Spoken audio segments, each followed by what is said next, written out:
కావలిలో ఇటీవల మృతి చెందిన డిపిఎస్ కళాశాల చైర్మన్ రామశెట్టి శ్రీనివాసనాయుడు కుటుంబ సభ్యులను గౌరవ దేవాదాయ శాఖ మంత్రివర్యులు ఆన రామనారాయణ రెడ్డి, కావలి శాసనసభ్యులు దగ్గుమాటి వెంకటకృష్ణారెడ్డి సోమవారం కావలి పట్టణంలో 37వ వార్డులోని వారి నివాసానికి వెళ్లి పరామర్శించారు. ముందుగా శ్రీనివాసనాయుడు చిత్రపటానికి మంత్రి, ఎమ్మెల్యే నివాళులర్పించారు. అనంతరం వారి కుటుంబ సభ్యులకు త్రాణ ప్రకట సానుభూతిని తెలిపారు. ఈ కార్యక్రమంలో కావలి ఉట్టపల్లి రాజ్కుమార్ చౌదరి, పోట్లూరి శ్రీనివాసులు, వేముల చెన్నకేశవ నాయుడు, ఇట్లూరి శ్రీహరి నాయుడు, స్థానికులు, నాయకులు తదితరులు పాల్గొన్నారు.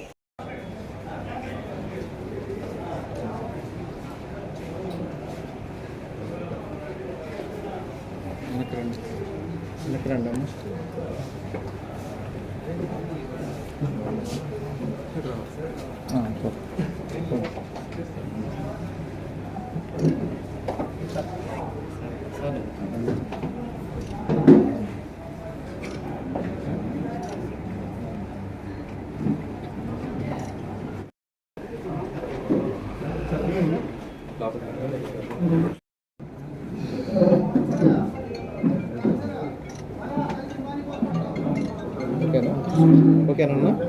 ఓకే.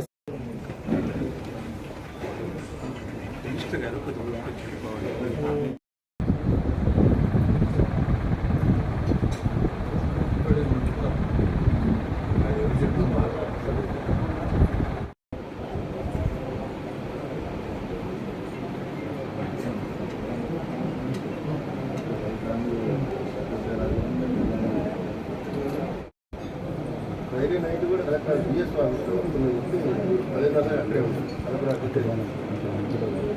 మాకు అనుమానం మా బాబా 2 months బాగాలేదు.